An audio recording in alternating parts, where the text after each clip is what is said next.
मूल्याङ्कनको अवधारणा है। मूल्याङ्कनको अवधारणा यहाँबाट सुरु गरौँ। कुनै पनि कार्यक्रमको लक्ष्य उद्देश्य पूरा भयो वा भएन भनी जाँचबुझ छानबिन लेखाजोखा गर्ने प्रक्रियालाई मूल्याङ्कन भनिन्छ। कुनै वस्तु अवस्था वा घटना र तिनीहरूको गुणात्मक वा तथा परिमाणात्मक पक्षको लेखाजोखा गर्ने प्रक्रिया मूल्याङ्कन हो। मूल्याङ्कन भनेको मूल्य निर्धारण गर्ने र निर्णय गर्ने प्रक्रिया हो। शैक्षिक कार्यमा मूल्य भनेको विद्यार्थीले प्राप्त गरेको सिकाइ उपलब्धि वा उद्देश्यको प्राप्तिको गुणस्तरलाई जनाउँछ। मूल्याङ्कन भनेको विद्यार्थीको प्रगति तथा शैक्षिक क्रियाकलापमा प्रगति जाँच्ने वा लेखाजोखा गर्ने व्यापक विस्तृत र लगातार चलिरहने प्रक्रिया हो। मूल्याङ्कनले विद्यार्थीको मात्र लेखाजोखा नगरी शैक्षिक योजना, शैक्षिक कार्यक्रम, शैक्षिक विधि, शिक्षक, विद्यालय, शैक्षिक योजना, उद्देश्य जस्ता सम्पूर्ण पक्षहरूको लेखाजोखा गर्ने र निर्णय गर्ने भएकाले मूल्याङ्कन एक निरन्तर चलिरहने र व्यवस्थित प्रक्रिया हो। मूल्याङ्कन केही परिभाषाहरू है। कुनै पनि प्रक्रियाको मूल्य निर्धारण गर्ने प्रक्रियालाई मूल्याङ्कन भनिन्छ भनेर सीबी गुडले भनेका छन्। कुनै पनि प्रक्रियाको मूल्य निर्धारण गर्ने प्रक्रियालाई चाहिँ मूल्याङ्कन भनिन्छ भनेर चाहिँ सीबी गुडले भनेका छन्। त्यसैगरी टाइलरले चाहिँ के भनेका छन् भन्दाखेरि वास्तविक रूपमा शैक्षिक उद्देश्यहरू कुन हदसम्म प्राप्त गर्न सकियो भनी किटान गर्ने प्रक्रिया मूल्याङ्कन हो। अब है मूल्याङ्कनका साधनहरू यहाँनिर छ है, त्यो चाहिँ पढौँ क्लासहरू, त्यसपछि हामी क्रमशः अगाडि बढ्नेछौँ। अब मूल्याङ्कन साधनहरूमा कक्षा कार्य होइन, कक्षा कार्य वा कक्षा सहभागिता, छलफल प्रश्नोत्तर, लिखित तथा मौखिक परीक्षा, सृजनात्मक कार्य होइन, परियोजना कार्य, अन्तर्वार्ता होइन, प्रयोगात्मक कार्य, व्यवहार अवलोकन, रुजुसुझु, श्रेणीमापन, रुब्रिक्स होइन, सञ्चित अभिलेख, घटना अभिलेख, कार्य सञ्चयिका होइन, आत्ममूल्याङ्कन, भूमिका निर्वाह, अभिभावक सम्पर्क आदि रहेको छ। मूल्याङ्कन कार्यहरू चाहिँ के छ भन्दाखेरि विद्यार्थीको सबल र कमजोर पक्ष निर्धारण गर्नु होइन, सुधारात्मक उपचारको क्षेत्रहरू पहिचान गर्नु, पाठ्यक्रमको सुधारका लागि आधार प्रदान गर्नु, शिक्षणमा सुधार गर्नु, शिक्षणको प्रभावकारिता, शिक्षक दक्षता जस्ता पक्षको परीक्षण गर्नु, विद्यार्थीहरूलाई सिकाइमा सल्लाह र परामर्श प्रदान गर्नु, सिकारुलाई सिकाइमा अपग्रेड गर्नु है।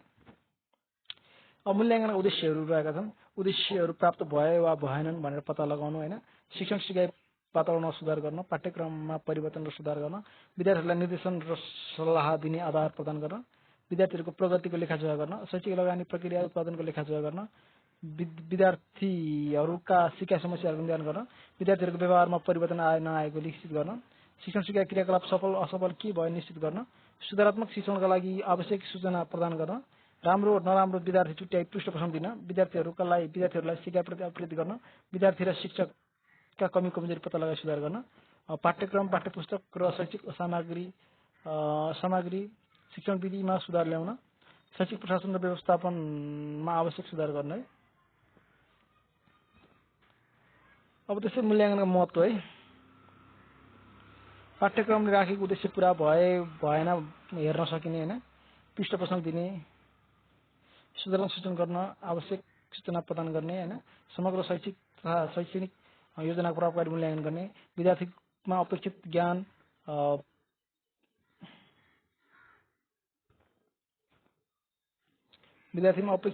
सिप अवधारणा तथा अपरिचित जगाउन सके नसकेको हेर्न सकिने, विद्यार्थीको व्यवहारमा परिवर्तन आए नआएको यकिन गर्ने, शिक्षण सिकाइ क्रियाकलाप सफल भयो भएन भनी निर्भर गर्ने, प्रशासनिक अभिलेख राख्ने, कक्षागत वा कक्षा वृद्धि गर्न आधार प्रदान गर्ने। अब मापन र मूल्याङ्कन बीच फरक है। गुणलाई संख्यात्मक रूपमा अङ्कन गर्नु मापन हो भने मूल्याङ्कन भनेको लेखाजोखा गरी योग्यता निर्धारण गर्नु हो। मापनले मूल्याङ्कनलाई प्राथमिक प्रदान गर्ने गर्छ। त्यसैगरी मापन र मूल्याङ्कन बीच फरक है। मापनले विद्यार्थीको प्राप्ताङ्कको अङ्कन गर्दछ र मूल्यलाई सङ्केत गर्दैन। मूल्याङ्कनले मूल्यलाई समेत अङ्कन गर्दछ है। यो मापन भनेको परिमाणात्मक पक्षसँग सम्बन्धित भने मूल्याङ्कन भनेको परिमाणात्मक र गुणात्मक दुवैसँग सम्बन्धित छ। यसले मापनले जस्तै अब कुनै प्रतिशत अङ्क ल्याएको देखाउँछ, थप विश्लेषण गर्दैन। मूल्याङ्कनले भने यसले कुनै प्रतिशत अङ्क राम्रो भएन भने सुधार्नुपर्छ भन्छ। मापनले स्तर निर्धारण गर्ने र अङ्कन मात्र गर्छ। अब मूल्याङ्कनले उपलब्धिको स्तरलाई हेरेर सुधारको मार्गदर्शन गर्छ। मापन उपलब्धि नाप्छ मात्र मापनले होइन। मूल्याङ्कनले उपलब्धिको व्याख्या र विश्लेषण गर्छ। यो मूल्याङ्कनको अगाडिको कार्य हो मापन होइन। मापन मूल्याङ्कनको अगाडि कार्य हो भने यो मापन पछि गरिने कार्य मूल्याङ्कन हो है। गरिरहेको छ। अब मूल्याङ्कनका प्रकारहरू चाहिँ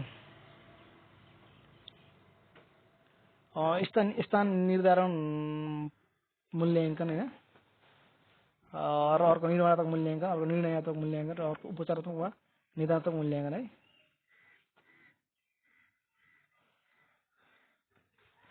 अब स्थान निर्धारण स्थान क्रम मूल्याङ्कन भनेको चाहिँ विद्यार्थीलाई कुनै कक्षामा वा कुनै विषयमा प्रवेश दिनु अगाडि त्यस विषयप्रति उनीहरूको अनुभव, रुचि, अभिवृत्ति, ज्ञान, सिप कस्तो छ भन्ने पत्ता लगाउने प्रक्रिया नै स्थान निर्धारण वा स्थान क्रम मूल्याङ्कन हो। अब स्थान निर्धारण मूल्याङ्कनको उद्देश्य के हो? कुनै पनि तह वा विषयमा प्रवेश पाउनका लागि विद्यार्थीले पूर्व ज्ञान, सिप पत्ता लगाउनु हैन, विद्यार्थीको हैन विषयवस्तु ज्ञान, सिप, अनुभवको दायरा पहिचान गर्नु, कुनै विषयप्रति विद्यार्थीको रुचि, क्षमता, ज्ञान, सिप, अभिवृत्ति र व्यक्तिगत विशेषता पत्ता लगाउनु हैन, शिक्षकलाई योजना बनाउन, शिक्षण विधि छनौट गर्न र मूल्याङ्कन प्रक्रियामा छनौट गर्न सहयोग गर्नु, विद्यार्थीको विषयगत योग्यता पत्ता लगाउनु हैन। अब त्यसैगरी निर्माणात्मक मूल्याङ्कन। निर्माणात्मक मूल्याङ्कनलाई अर्को शब्दमा सुधारात्मक रचनात्मक पूर्व मूल्याङ्कन पनि भनिन्छ। कुनै पनि हैन शैक्षिक कार्यक्रम वा योजनाको कार्यान्वयनको सिलसिलामा गरिने निरन्तर मूल्याङ्कन निर्माणात्मक मूल्याङ्कन हो।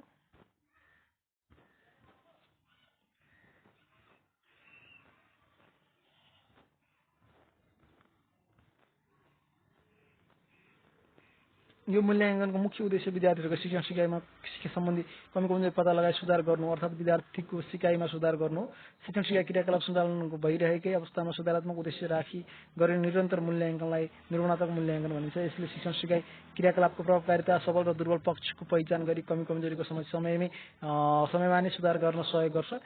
यसका साधनहरूमा कक्षा कार्य, गृह कार्य, अतिरिक्त क्रियाकलापहरू, परियोजना कार्य, एकाइ परीक्षा, मासिक परीक्षा, त्रैमासिक परीक्षा, अर्धवार्षिक परीक्षा, अन्तर्वार्ता अवलोकन आदि पर्दछन्।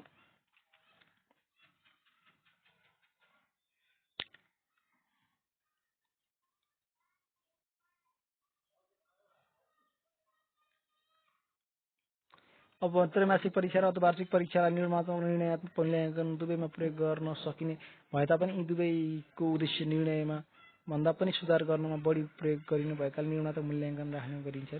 अब निर्माणात्मक मूल्याङ्कनको प्रयोग शिक्षण योजनालाई सही रूपमा कार्यान्वयन गर्न, शिक्षण सिकाइ क्रियाकलापमा सुधार ल्याउन हैन, शिक्षण सिकाइमा देखा परेका त्रुटिहरू हटाउन तत्काल हैन पृष्ठपोषण लागू गर्न, शिक्षण विधि तरिकालाई प्रभावकारी बनाउन, शिक्षक विद्यार्थी बीच सुमधुर सम्बन्ध कायम गराउन, पाठ्यक्रम, पाठ्यपुस्तक र आवश्यक सामग्री विशेष व्यवस्था गर्न, विद्यार्थीका सम्पूर्ण अनुभव र व्यवहारहरूको प्रयोगमा देखासहयोग गर्न, मूल्याङ्कनका विभिन्न साधनहरूलाई समुचित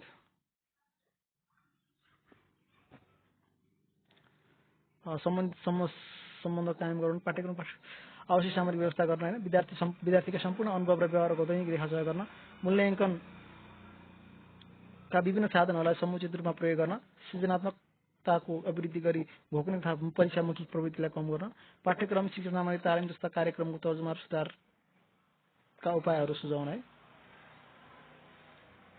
अब निर्णयात्मक मूल्याङ्कन भनेको विद्यार्थीले प्राप्त गरेको उपलब्धिलाई जोडेर निर्णय गर्न यस प्रकारको मूल्याङ्कनको प्रयोग गरिने भएकाले यसलाई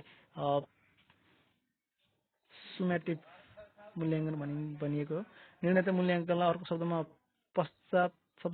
पश्चातको मूल्याङ्कन पनि भनिन्छ। निश्चित शैक्षिक कार्यक्रम वा शैक्षिक सत्रको अन्तमा विद्यार्थीको सिकाइ उपलब्धिको लेखाजोखा गर्न प्रयोग गर्ने मूल्याङ्कनलाई निर्णयात्मक मूल्याङ्कन भनिन्छ। निर्णयात्मक मूल्याङ्कनको मुख्य उद्देश्य विद्यार्थीको उपलब्धिको तह वा श्रेणी निर्धारण गरी प्रमाणपत्र प्रदान गर्नु हो। विद्यार्थीको शैक्षिक उपलब्धिको विश्वसनीयता र वैधता कायम गर्न यस प्रकारको मूल्याङ्कनको प्रयोग गरिन्छ। अब निर्णयात्मक मूल्याङ्कनको प्रयोग कार्यक्रमको उद्देश्य पूरा भए नभएको लेखाजोखा गर्न हैन, कक्षा उत्तीर्ण गराउन र प्रमाणपत्र प्रदान गर्न, शैक्षिक क्रियाकलापहरूको प्रभावकारिताको मूल्याङ्कन गर्न, विद्यार्थीको प्रगतिको स्तर थाहा पाउन, बाह्य निकायलाई नतिजा बोध गराउन, योजना वा कार्यक्रमको वैधता हैन, उपयुक्तता प्रमाणिकता प्रदान गर्न, शैक्षिक संस्थाको प्रगतिको स्तर थाहा पाउन है।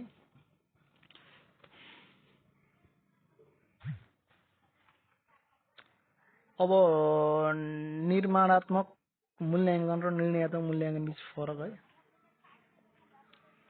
अब निर्माणात्मक मूल्याङ्कन है, मूल्याङ्कनको मुख्य उद्देश्य शिक्षण सिकाइमा सुधार गर्नु भने निर्णयात्मक मूल्याङ्कनको मुख्य उद्देश्य विद्यार्थीको स्तर निर्धारण गरी प्रमाणपत्र प्रदान गर्नु। त्यसैगरी निर्णयात्मक मूल्याङ्कनले निरन्तर पृष्ठपोषण प्रदान गर्दछ भने निर्णयात्मक मूल्याङ्कनले पृष्ठपोषण प्रदान गर्दैन।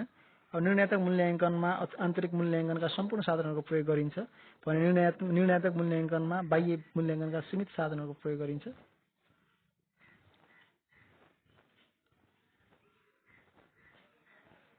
त्यसैगरी निर्माणात्मक मूल्याङ्कन औपचारिक र अनौपचारिक दुवै रूपबाट गर्न सकिन्छ।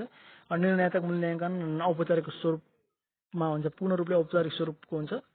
अब निर्माणात्मक मूल्याङ्कनको प्रयोग होइन शैक्षिक कार्यक्रमको सुधार एवं निर्माणका लागि गरिन्छ।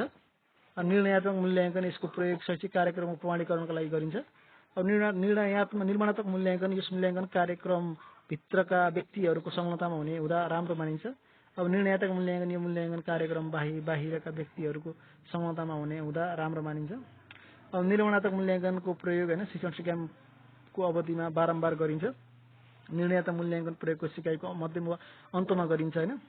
अब निर्माणात्मक मूल्याङ्कन होइन मूल्याङ्कनका उदाहरणमा कक्षा कार्य, गृह कार्य, हाजिरी जवाफ, अवलोकन, एकाइ परीक्षा, मासिक परीक्षा, त्रैमासिक परीक्षा, अर्धवार्षिक परीक्षा आदि पर्दछन् भने अब निर्णयात्मक मूल्याङ्कनका उदाहरणमा वार्षिक परीक्षा, बाह्य परीक्षा होइन कक्षा 8, 10, 12 को अन्तिम परीक्षा आदि पर्दछन्। अर्को रहेछ निदानात्मक मूल्याङ्कन है।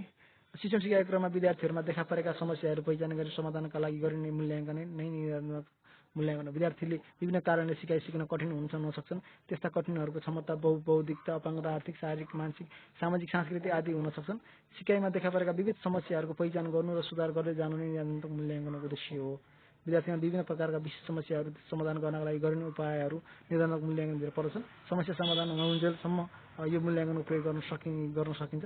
निदानात्मक मूल्याङ्कन शिक्षकद्वारा गरिन्छ। विद्यार्थीले निर्माणात्मक मूल्याङ्कनबाट आफ्नो सिकाइमा सुधार नल्याएको अवस्थामा उनीहरूका विशेष समस्याहरू शिक्षकले पत्ता लगाई सिकाइमा सुधार गर्नु निदानात्मक मूल्याङ्कनको मुख्य प्रयोजन हो।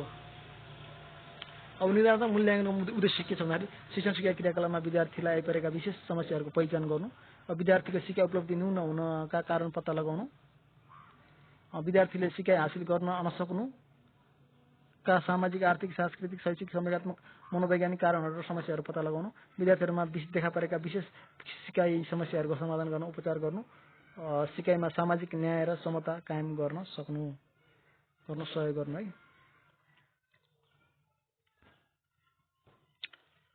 अब परीक्षा र मूल्याङ्कन बीच फरक। परीक्षा उपलब्धि मापन गर्ने एक साधन हो भने मूल्याङ्कन लेखाजोखा गरी निर्णय लिने साधन हो।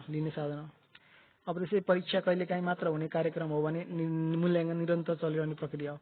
त्यसैगरी परीक्षा विषय वस्तुको ज्ञान कति मात्रामा भयो भनेर जानकारी लिनु हो भने मूल्याङ्कन भनेको सम्पूर्ण शैक्षिक कार्यक्रमभित्र पर्ने कुराहरूको मूल्याङ्कन गर्छ।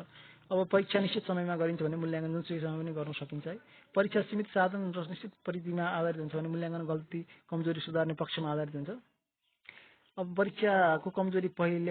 परीक्षाले होइन कमजोरी पहिल्याई सुधार गर्ने मौका दिँदैन।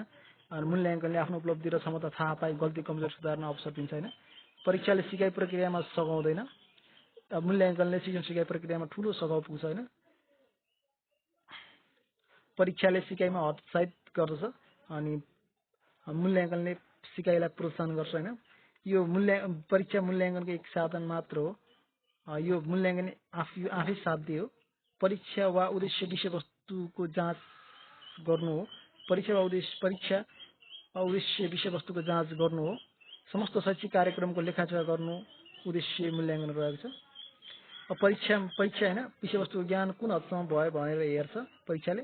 त्यसैगरी मूल्याङ्कनले सर्वाङ्गीण विकासमा केन्द्रित नयाँ दर्शनबाट प्रभावित हुन्छ भने परीक्षा फेरि परीक्षामा मूलत शिक्षक विद्यार्थी संलग्न हुन्छ भने मूल्याङ्कनमा शिक्षक विद्यार्थी लगायत अन्य पक्षहरू पनि संलग्न हुन्छन्। त्यसैगरी परीक्षाका उदाहरणमा उपलब्धि परीक्षा, अन्तर्वार्ता आदि हुन् भने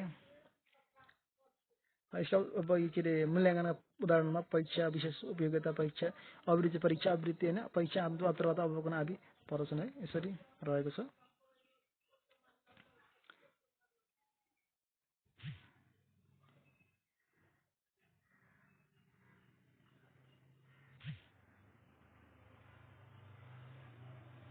अब त्यसै गरी अब मूल्याङ्कनका साधनहरू छौँ।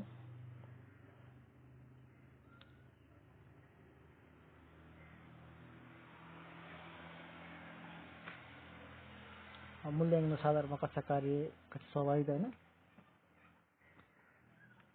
त्यसैगरी छलफल प्रश्नोत्तर, लिखित तथा मौखिक परीक्षा, सृजनात्मक कार्य, परियोजना कार्य, प्रयोगात्मक कार्य, अन्तर्वार्ता, व्यवहार अवलोकन, सुझाव श्रेणी मापन, रूपरेखा होइन, सञ्चित अभिलेख, घटनावृत्ति अभिलेख, कार्य सञ्चिका, आत्ममूल्याङ्कन, भूमिका निर्वाह, अभिनय अभिभावक सम्पर्क होइन आदि रहेको छ।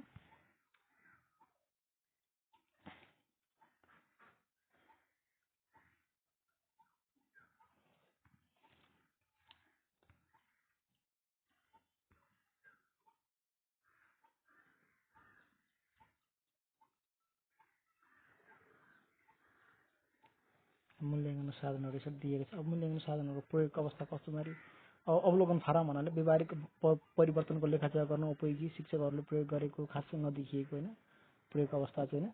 अब घटनावृत्ति अभिलेख, विद्यार्थीका खास व्यवहारको अभिलेख तयार गर्न उपयोगी, शिक्षकले यस्तो अभिलेख तयार गर्नुपर्नेमा औपचारिकतामा सीमित रहेको होइन। सञ्चित अभिलेखमा हरेक विद्यालयले हरेक विद्यार्थीको सञ्चित अभिलेख तयार गर्ने गरेको तर सबै विवरण समावेश नगरिएको होइन। सहपाठी मूल्याङ्कनमा सूक्ष्म शिक्षण र तालिम प्रयोजनार्थ पात्र सहपाठी मूल्याङ्कन फारम भर्ने अभ्यास देखिएको होइन। आत्ममूल्याङ्कन व्यवहारिक रूपमा प्रयोगमा नल्याइएको होइन। शिक्षक मूल्याङ्कनलाई आधिकारिक मूल्याङ्कनको रूपमा प्रयोग गरिएको। त्यसै अभिभावक सम्पर्क मूल्याङ्कन, विद्यालय वा समुदायका अभिभावकसँग सम्पर्क छलफल गरेर विद्यार्थीको सकारात्मक सुधारेको पक्ष बारेमा छलफल गरिने होइन। अन्तर्वार्ताको मौखिक प्रश्न, छात्रवृत्तिको छनौट, प्रयोगात्मक कार्यका सुरुमा आन्तरिक मूल्याङ्कन होइन, प्रयोजनात्मक मूल्य प्रश्न सोधिने गरेको होइन। त्यसै कक्षा कार्य र गृह कार्य, सबैजसो विद्यार्थी शिक्षकले गृह कार्य र कक्षा कार्यलाई मूल्याङ्कनको साधनको रूपमा प्रयोग गर्ने गरेको तर त्यसको अभिलेख राख्ने गरेको नपाइएको होइन। अब सामुदायिक कार्य, परियोजना कार्य, सामाजिक अध्ययन विद्वान जस्ता विषयमा सामुदायिक तथा परियोजना कार्यमा जोड दिए तापनि अन्य विषयमा कम महत्त्व दिएको। लिखित परीक्षा, प्रथम त्रैमासिक, दोस्रो त्रैमासिक, वार्षिक परीक्षाको रूपमा लिखित परीक्षा सञ्चालन गर्ने गरेको, लिखित परीक्षालाई नै प्रमुख मूल्याङ्कन आधार मानेको। अन्त्यमा विद्यार्थीको होइन शिक्षा उपलब्धिको लेखाजोखा गर्ने कार्य नै मूल्याङ्कन हो। विद्यार्थीको मूल्याङ्कनका लागि परीक्षण र परीक्षण बाहेकका मूल्याङ्कन साधनहरू प्रयोग गरिन्छ। माथि उल्लेखित साधनको व्यवहारिक प्रयोगबाट मात्र विद्यार्थीको वास्तविक मूल्याङ्कन हुने हुँदा यस कुरामा ध्यान दिन आवश्यक छ।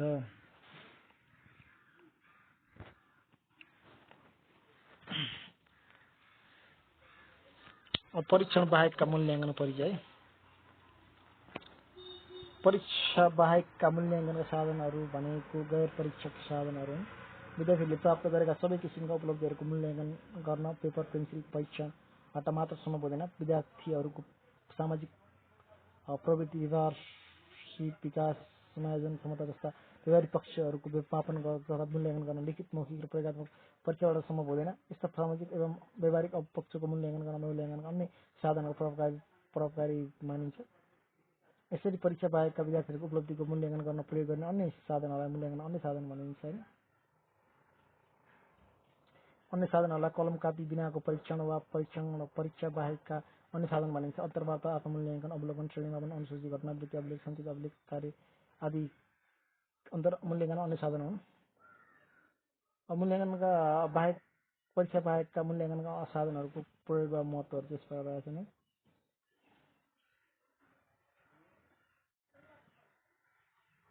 परीक्षाका साधनहरूबाट मूल्याङ्कन गर्न नसकिने बानी व्यवहार, प्रवृत्ति आदिको मूल्याङ्कन गर्न होइन। परीक्षाबाट उत्पन्न हुने संवेगात्मक तनावलाई कम गर्न, परीक्षाको भय र तनावबाट विद्यार्थीलाई मुक्त गर्न, कागज कलम परीक्षणको निर्भरता कम गर्न, विद्यार्थीलाई नियमित पृष्ठपोषण, पुनर्बल एवं मार्गनिर्देश प्रदान गर्न, मूल्याङ्कनको प्रक्रियालाई सङ्गीतपूर्ण बनाउन,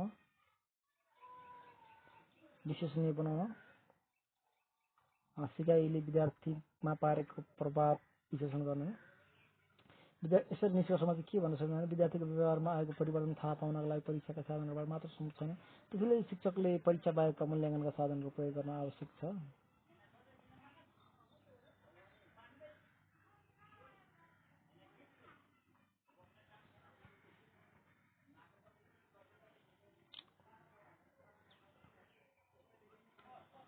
अब यो वर्तमान प्राथमिक तहको प्रयोग हुने मूल्याङ्कनका विधि तथा प्रक्रियाहरू उल्लेख गर्नुहोस् भनेको छ है। यसको लागि चाहिँ अब पाठ्यक्रम पनि अलिकति हेर्नुपर्ने हुन्छ। यो चाहिँ छ नि, यो लगभग यसले पनि कम्प्लिट छैन। ठिक छ, पढौँ। शिक्षा 2028 को 8औं संशोधनले विद्यालय तहमा आधारभित्र माध्यमिक तहको रूपमा व्यवस्था गरेको छ। तथापि शिक्षा सेवा आयोगको पाठ्यक्रम आधारित प्राथमिक तह कक्षा 1 देखि 5 को मूल्याङ्कनका विधि तथा प्रक्रियाका बारेमा यस प्रकार उल्लेख गरिएको छ। अब कक्षा 1 का लागि मूल्याङ्कनको विधि र प्रक्रियाहरू है। कक्षा 1 मा निश्चित समयावधिमा विद्यार्थीको सिकाइको लेखाजोखा गर्ने नभई निरन्तर नियमित तथा कक्षा क्रियाकलापको अङ्गका रूपमा प्रयोग गर्नुपर्दछ। कक्षा कोठामा सिकाइ क्रियाकलापको योजना तथा सञ्चालन, निर्धारित सिकाइ उपलब्धि तथा तिनको विस्तृतीकरणका आधारमा ती सिकाइ उपलब्धि प्राप्त गर्न सक्ने किसिमले गर्नुपर्दछ। विद्यार्थी मूल्याङ्कनमा पनि ती सिकाइ उपलब्धि विद्यार्थीले के कति हासिल गर्न सके भन्ने लेखाजोखा गर्न सकिने प्रक्रिया तथा र साधन प्रयोग गर्नुपर्दछ। यस्तो मूल्याङ्कन सिकाइ क्रियाकलापकै अभिन्न अङ्गका रूपमा नियमित रूपमा सञ्चालन गरी विद्यार्थीको सिकाइ सुधारका लागि निरन्तर पृष्ठपोषण प्रदान गर्न सकिन्छ। कक्षा 1 देखि 3 का प्रत्येक विद्यार्थीको कार्य सञ्चयिका व्यवस्थित गरी राख्नुपर्दछ। कार्य सञ्चयिका फाइललाई विद्यार्थीको कक्षा कार्य, परियोजना कार्य, उपलब्धि परीक्षा, विद्यार्थीमा आएको व्यवहार परिवर्तन, अवलोकन हाजिरी आदिको माध्यमले अद्यावधिक गर्नुपर्छ। विद्यालयमा पठन पाठन भएका विषयवस्तु र विद्यार्थीको उपलब्धिका आधार बारेमा प्रत्येक महिना वा निश्चित विषयवस्तु वा विषय क्षेत्रको अध्ययन पूरा गरेपछि अभिभावकलाई जानकारी पठाउने व्यवस्था गरी कार्य सञ्चयिकामा समेतमा त्यसको उल्लेख गर्नुपर्दछ। यस तहमा क्रिया कार्यलाई अनिवार्य नगरी कक्षा कार्यमै जोड दिने भए पनि आवश्यक भए केही गृह कार्य पनि दिन सकिनेछ। तर दैनिक एकै दिनमा विभिन्न विषय क्षेत्रमा गृह कार्य दिनु भन्ने उपयुक्त हुँदैन। विद्यार्थीको मूल्याङ्कनमा यथाशक्य वास्तविक कार्य समावेश गर्नु उपयुक्त हुनेछ। कक्षा 1-3 मा विद्यार्थी मूल्याङ्कनको प्रक्रिया सामान्यतया निम्न अनुसार हुनेछन् है। मूल्याङ्कनलाई सिकाइ क्रियाकलापको अभिन्न अङ्गका रूपमा कक्षा क्रियाकलापसँगै एकीकृत गरी सिकाइ सुधारमा निरन्तर प्रयोग गर्नुपर्दछ। सिकाइ उपलब्धि र तिनको विस्तृतीकरण तथा तयार गरी सोही अनुसार सम्भावित मूल्याङ्कन विधि प्रक्रिया र साधनको तयारी गर्नुपर्दछ। दैनिक कक्षा क्रियाकलापसँगै विद्यार्थीको सिकाइको लेखाजोखा गरी सिकाइमा पछि परेका विद्यार्थीलाई सुधारात्मक सिकाइ क्रिया प्रक्रियाद्वारा न्यूनतम सिकाइ सुनिश्चित गरी सबै विद्यार्थीलाई थप सिकाइका लागि अवसर प्रदान गर्नुपर्दछ। अब त्यसै गरी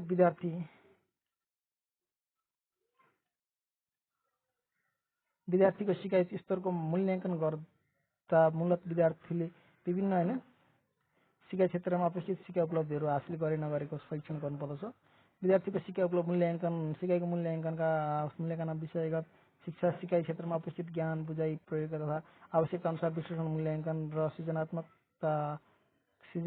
सृजना लगायतका उच्च क्षमता परीक्षण गर्नका लागि उपयुक्त साधन तथा प्रक्रिया प्रयोग गर्नुपर्छ।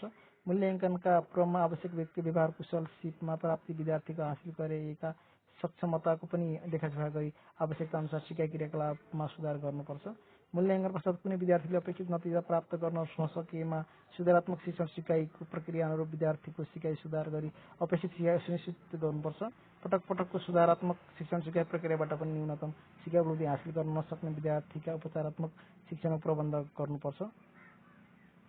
मूल्याङ्कनको नतिजालाई विषय क्षेत्र तथा सिकाइ उपलब्धि अनुसार अभिलेखीकरण गर्नुपर्छ। विद्यार्थीको व्यक्तिगत फाइल खडा गरी मूल्याङ्कनको नतिजाका साथै अन्य सान्दर्भिक विवरण सहित कार्य सञ्चयिका व्यवस्थित गरी राख्नुपर्छ है।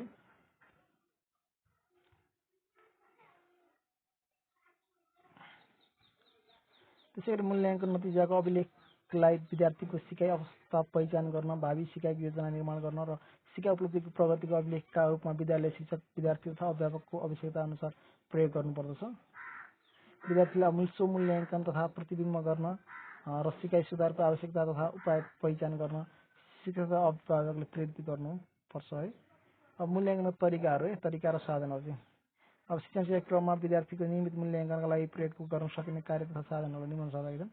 कक्षा सहभागिता लिखित तथा मौखिक कार्य परियोजना तथा प्रयोगात्मक कार्य, अवलोकन, विद्यार्थी कार्य प्रदर्शन घटनामिति अभिलेख, छोटो परीक्षा, सोप र पठन, सहपाठी मूल्याङ्कन, अभिभावकको प्रतिक्रिया घटना अभिलेख पनि भएन। यसरी विद्यार्थी मूल्याङ्कनका लागि प्रयोग गर्न सकिने उल्लेखित कार्य तथा साधनहरूबाट प्राप्त सूचनालाई निश्चित स्वरूपमा अभिलेखीकरण गर्नुपर्दछ।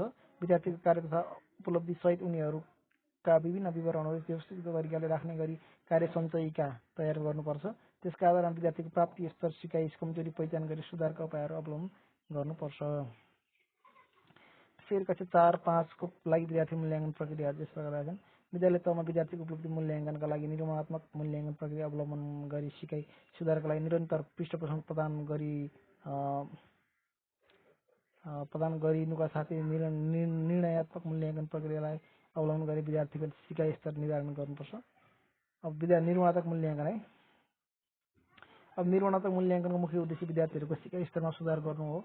अब यसका लागि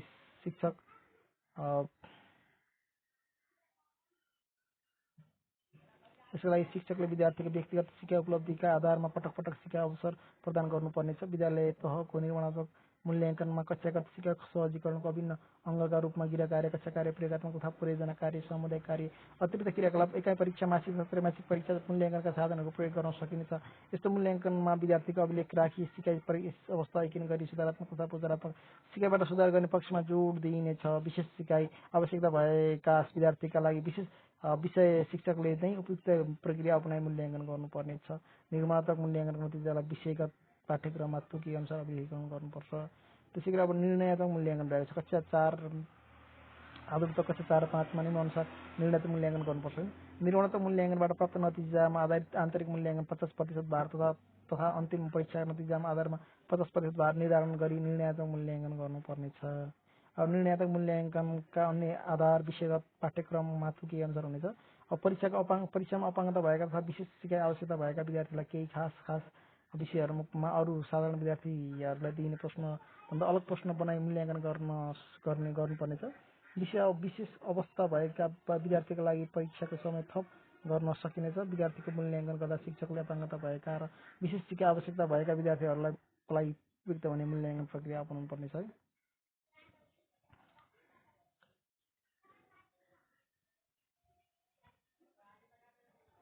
अब त्यसै निरन्तर मूल्याङ्कन प्रणाली शिशु सिकाइ क्रियाकलाप सँगसँगै आवश्यकता अनुसार बारम्बार गरिने मूल्याङ्कनलाई निरन्तर मूल्याङ्कन प्रणाली भनिन्छ। यो मूलतः अनौपचारिक मूल्याङ्कन प्रणाली हो। यो सुधारात्मक मूल्याङ्कनको स्वरूपमा आधारित हुन्छ। निरन्तर मूल्याङ्कन प्रणाली मूल्याङ्कनका विभिन्न माध्यमहरू जस्तै लिखित, मौखिक, अवलोकन, प्रश्नोत्तर, छलफल, परियोजना कार्य, कक्षा कार्य, गृह कार्य आदि माध्यमबाट सिकाइ उपलब्धिको निरन्तर मूल्याङ्कन गरिन्छ। यसमा शैक्षिक सत्र सुरुदेखि अन्त्यसम्म मूल्याङ्कनका यी विभिन्न साधनहरूलाई निरन्तर विद्यार्थी मूल्याङ्कन गरिन्छ। कक्षा उत्तीर्ण अनुत्तीर्ण छुट्याउने भन्दा पनि शिक्षण सिकाइमा सुधार गर्न र पृष्ठपोषण प्रदान गर्न यो मूल्याङ्कन प्रयोग गरिन्छ। शिक्षा मन्त्रालयले नवौं योजनादेखि प्राथमिक तह कक्षा 1 देखि 3 सम्मको लागि निरन्तर मूल्याङ्कन प्रणाली को सुरुवात गरेको हो। हाल कक्षा 1 देखि 7 सम्म निरन्तर मूल्याङ्कन प्रणाली लागू गरिएको छ। राष्ट्रिय पाठ्यक्रम प्रारूप 2076 को दोस्रो संस्करण 2019ले कक्षा 1 देखि 8 सम्म निरन्तर मूल्याङ्कन प्रणाली लागू गरिनेछ भन्ने उल्लेख गरिएको छ। यसबाट कक्षा छाड्ने दर र कक्षा दोहोर्याउने दरमा कमी आउँछ अपेक्षा राखिएको छ। विद्यार्थीको क्षमता, उमेर तथा कक्षा हाजिरीको आधारमा निरन्तर मूल्याङ्कन गरी उदार कक्षोन्नतिको नीति कार्यान्वयन गरिएको छ। अब निरन्तर मूल्याङ्कनको महत्त्व। मूल्याङ्कनका विभिन्न माध्यम र साधनको प्रयोग गरी विद्यार्थीहरूको निरन्तर र क्रमिक मूल्याङ्कन गर्न। अब मूल्याङ्कनलाई विद्यार्थी केन्द्रित बनाउन तथा प्रभावकारी शिक्षण सिकाइका लागि उपयोग गर्न। जिहेनदार विद्यार्थीलाई प्रोत्साहन र कमजोर विद्यार्थीका लागि थप सहयोग पुर्याउन। विद्यार्थीमा परीक्षा गर्न तनाव घटाउन। निरन्तर मूल्याङ्कनका आधारमा उदार कक्षोन्नति नीति लागू गर्न।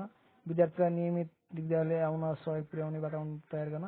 अनुत्तीर्ण वा अन्य कारणले कक्षा दोहोर्याउने तथा बीचमा विद्यालय छोड्ने दर न्यून गराई अधिकतम बालबालिकालाई प्राथमिक शिक्षाको तह पुरा गराउन है। निष्कर्ष विद्यार्थीहरूको निरन्तर बारम्बार पटक मूल्याङ्कन गर्ने कार्यसँग निरन्तर मूल्याङ्कन प्रणाली सम्बन्धित छ। निरन्तर मूल्याङ्कन प्रणालीबाट विद्यार्थीहरूमा वास्तविक रूपमा व्यवहारिक परिवर्तन भए नभएको थाहा हुन्छ र सिकाइमा थप सुधार गर्न मद्दत शिक्षकले निश्चित मापदण्डको आधारमा निरन्तर मूल्याङ्कन गर्न आवश्यक छ।